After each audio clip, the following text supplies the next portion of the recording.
جس طرح پنجاب کی پالیٹکس میں پی ایم ایل این اور پی ٹی آئی کی اچی بیچی پورا لاہور شہر جانتا ہے کہ وہ کیا ہیں کیا نہیں ہیں، کس طرح کرتے ہیں. پی پی پی ہم سے کیونکہ دور ہے تو ہمیں نہیں پتا. کراچی کے لوگوں کو پتا ہوتا ہے پیپلز پارٹی کیا اصلیت ہے، ایم کیو ایم کی کیا اصلیت ہے. لیکن آپ نیشنل ٹیلی ویژن پہ آ کے، یوٹیوب پلیٹ فارمس پہ آ کے لان تھان شروع کر دیں اور کل کو آپ کو نوٹس آئے تو آپ کہیں جناب بہت زیادتی ہو رہی ہے. یہ نہیں ہو سکتا میرے بھائی. اگر آپ کسی پہ کوئی ایلیگیشن لگاتے ہیں تو آپ کے پاس ایویڈنس ہونا چاہیے آپ نے بڑی بات کی ہے. اور اگر آپ کا پلیٹ فارم 7 ملین کا ہو، 3 ملین کا ہو، ہر ویڈیو کے ملین ویوز ہیں، ملین ویو 10 لاکھ بندہ ہوتا ہے. 10 لاکھ بندہ اکٹھے کبھی دیکھا ہے؟ میں نے ایک جنازہ اٹینڈ کیا تھا 10,000 بندے کا، لگتا تھا جمع غفیر ہے، پیر رکھنے کی جگہ نہیں تھی. تو میرے بھائی اس ذمہ داری کو، لاکھوں کا آپ نے پی ٹی آئی کے جلسے نہیں اٹینڈ کیے جس میں لاکھوں؟ میں نے پی ٹی آئی کا آخری جلسہ اٹینڈ کیا تھا جو عمران خان صاحب کا لاسٹ جلسہ تھا، اور میرا لائف میں وہ 2 پولیٹیکل جلسے میں نے اٹینڈ کیے ہیں. ایک مریم نواز صاحب ہے اور ایک وہ صرف دیکھنے کے لیے، دیکھنے کی حد تک میں کہتے ہوتا کیا ہے. تو میرا خیال ہے میری ایسٹیمیشن کے مطابق 1,00,000 بندہ تھا جب جلسہ فل پیک پہ تھا. اور اس وقت انہوں نے جلسہ گاہ سے 1 کلومیٹر 1.5 کلومیٹر دور کنٹینر لگا کر لوگوں کی آمد و رفت روکی ہوئی تھی اور کراؤڈ بہت ڈائیورس تھا. یہ تو میں فرسٹ ہینڈ وزٹ کر کے آیا ہوں. مریم صاحبہ کا تھوڑا ایک قسم کا کراؤڈ تھا اور نمبر تو خیر کمپیئر نہیں ہو سکتے تھے، لیکن اس طرح کا معاملہ تھا. تو بھائی یہ لوگ تہمتیں لگاتے آتے ہیں اور پھر جب ان کے اوپر کوئی 12 پوائنٹ کی علمی تنقید کرے تو ان کو پتہ جواب کیا ہے؟ کیا جواب ہے؟ عمران ریاض خان صاحب کہتے ہیں یہ چیزوں کا جواب پی ٹی آئی دے گی. صدقے جاؤں، یعنی کہ مینو بچاؤ. انہوں نے یہ بھی کہا کہ عمران ریاض گیا کسی جلسے کے اندر جا کے تقریر کی.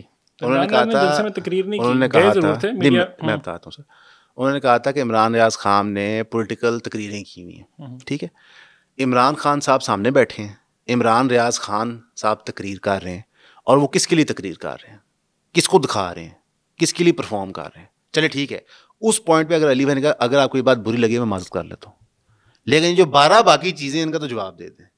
اس پہ پھر آئیں بائیں شائیں لیفٹ رائٹ سینٹر. اور پھر آپ حرکت دیکھیں، جب ریلائز ہوا کہ ہم یہ جنگ ہار رہے ہیں آن لائن تو اپنے پلیٹ فارم پہ بات کرنا چھوڑ دی. Siyasat.pk پہ چلے گئے، 4 اور جرنلسٹ کو بلا کے انٹرویو دے دیے کہ یہاں سے میں پروپیگنڈا کروں گا. ظاہر ہے ایشو ہاٹ ہے تو آپ کیوں نہیں جاؤ گے، لیکن در حقیقت آپ کا اتنا بڑا پلیٹ فارم ہے جو ان سب سے بڑا ہے. اس پہ بھی تو ویڈیوز کی انہوں نے، اس پہ سر 5 منٹ سے زیادہ کوئی انہوں نے ویڈیو نہیں کی. پہلی والی کی بات، ٹھیک ہے، پارٹ آف ویڈیو کرتے تھے کہ چلو میں 2 روپے یہ پھینک دوں. لیکن بات بڑی سمپل ہے سر، آپ اس بندے کے ساتھ بیٹھ ہی نہیں سکتے جو پرنسپلی کنسسٹنٹ ہو. انکنسسٹنسیز ہیں ان سب کے پرنسپلس پہ. اچھا آپ مجھے ایک سوال کا جواب دیتے ہیں، عمران ریاض خان کو وار بیٹ کیوں ملتی تھی اور جرنلسٹ کو کیوں نہیں ملتی تھی؟ متیلا جان کو کیوں نہیں ملی کہ جائیں آپ آپریشن کی ایریا کور کریں؟ دے نا متیلا جان کو، لگ پتہ جائے گا. وہ نہیں دی سر. کیوں نہیں دی؟ کیونکہ جو انہوں کہا جاتا تھا وہ کہتے تھے کہ بالکل ایسے ہو ایسے ہو. چلیں کے پی کے میں کتنے آپریشن ہو گئے ہیں، آج دہشت گردی پیک پہ ہے. اس وقت عمران ریاض خان کے ویلا کو اٹھا لیں کہ ہم نے دہشت گردی ڈیفیٹ کر دی ہے. اس پہ تو وہ بھی کافی کچھ کہہ چکے ہیں کہ کے پی کے والے پہ آج تک انہوں نے نہیں کہا. بلوچستان والے پہ انہوں نے مہارنگ بلوچ سے مانگا، وہ اچھی بات ہے، میں سمجھتا ہوں یہ بڑی بات ہے. بالکل انہوں نے کیا، بالکل کرنا چاہیے تھا. لیکن بات پتہ ہے کیا ہوتی ہے اسماعیل بھائی، جب آپ کمزور ہوتے ہیں نا آپ سارے اصولوں کو مانتے ہیں. جب آپ طاقتور ہوتے ہیں تب پتہ چلتا ہے. آپ کو میں ارب روپیہ دوں پھر پتہ چلے گا آپ کتنے سخی ہیں. اتنا آسان نہیں ہوتا.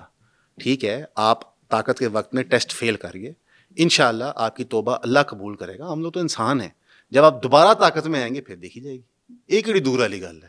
پاکستان میں سیاست یوں ہی ہو جاتی ہے. تو اس لیے رکو ذرا، صبر کرو، ایڈی جلدی کوئی نہیں ہے. اور میں آپ کو بتا دوں، جب سے علی بھائی نے کام کرنا شروع کیا کتنی حکومتیں آ کے جا چکی ہیں. اس بندے کا موقف وہی ہے. کیا موقف؟ میرے میرے نبی جیسا ہے کوئی نہیں، تھوڑے بابت شاہی کوئی نہیں. اور سیاست کے اندر کانسٹیٹیوشنل ڈیموکریسی کو پروٹیکٹ کرنا بہت ضروری ہے. بس سمپل ایز دیٹ. جو کرے گا 100 بسم اللہ، جو نہیں کرے گا وہ تو کوئی بھی نہیں کرتا. آپ نے ان ساری باتوں کے اندر کیا اگر کوئی جب یہ اٹھا لیے جاتے ہیں تو پھر روتے پڑتے ہیں. سوری، جب آپ نے بیچ میں بھی ساری باتیں کر رہے تھے نا تو اس کے اندر آپ نے یہ بھی کہا کہ جب ان کو اٹھا لیتے ہیں، غلط بات کرتے ہیں، تہمتیں لگاتے ہیں اپنے چینلوں پہ بیٹھ کے، تو جب ان کے اوپر پھر پرچے کرتے ہیں تو پھر روڑا ڈالتے ہیں. آپ کے اوپر اگر ایک میں پرچہ یہاں سے کرتا نہیں ہے، میں اس کو نہیں، میں کہہ رہا ہوں پیکا ایکٹ کی بات کرنا چاہ رہا ہوں میں. ہاں کریں. Do you support it? کون سا والا حلال ہے؟ دونوں کی، دونوں ہی حرام ہے، سراتن حرام ہے. دونوں کی بات کر لیتے ہیں. میں تو کہتا ہوں شرعی طور پہ کوئی بھی فریڈم آف اسپیچ پہ جو ریسٹرکشن سرکار لگاتی نہیں ہونی چاہیے. ابھی ایک اتنا انفارچونیٹ واقعہ ہے بلوچستان میں جو انڈر گوئنگ ہے، اس کی رپورٹنگ کا ٹوٹل میکنزم ہمارے پاس کیا ہے؟ یا انڈیا کے نیوز چینل اٹھا لیں یا ایس پی جو پریس اسٹیٹمنٹ ریلیز کرتا ہے, ہمیں ایک وقوع ہوئے ہمارے ملک میں, اس کی حقیقت 10 سال نہیں پتہ چلتی, اور اس کی بیسس پہ لوگ ٹی وی پہ آ کے تجزیہ کر دیتے ہیں. کیسے کرتے ہو بھائی تجزیہ؟ تو بس آپ کو بس جی کری پیل دو, دس از اے پرابلم, پیلی جاؤ.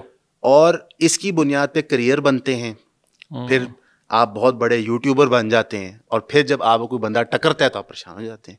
وہ بھائی کوئی گراؤنڈ ہوتا ہے. فار ایگزامپل آپ مجھے ٹاسک دیتے ہیں کہ یار گلگت بلتستان پاکستان میں کیسے شامل ہوا, میں کہوں گا مجھے 1 مہینہ چاہیے, میں اس پہ ریسرچ کروں گا, تحقیق کروں گا, کس نے کس کو خط لکھا, خط میں کیا لکھا تھا, شرائط کیا طے ہوئی, ہم نے وائلیشنس کیا کی, ہم نے ان کی پروٹیکٹ کیا چیزیں نہیں کی, اب جو ہم وہاں ڈیم بنا رہے ہیں اس سے نقصان کیا ہوگا, وہاں ایجیٹیشن کیوں ہے. اور مہینے بعد بھی میں کہوں گا کہ میں نے اتنی انفارمیشن اکٹھی کر لی ہے کہ میں ہوسٹ کرتا ہوں, ایکسپرٹ بلا لیتے ہیں.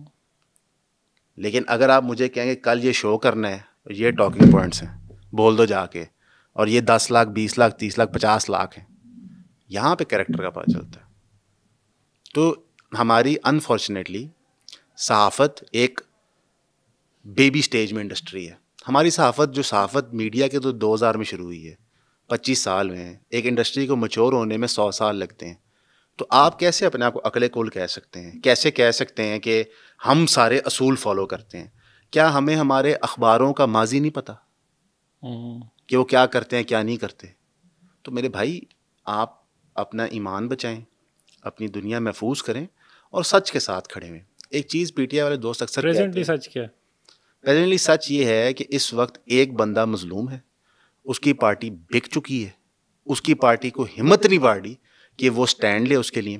اندر سے جو وہ بیان دیتا ہے واللہ عالم کیا دیتا ہے, کوئی صحافی رپورٹ کر دے گا, ان کی بہن رپورٹ کر دیں گی, کوئی اور رپورٹ کر دے گا. اور اس وقت جو آپ کا پورا ایک بیہائنڈ دا سین سرکس تھا وہ بے نقاب ہو گیا.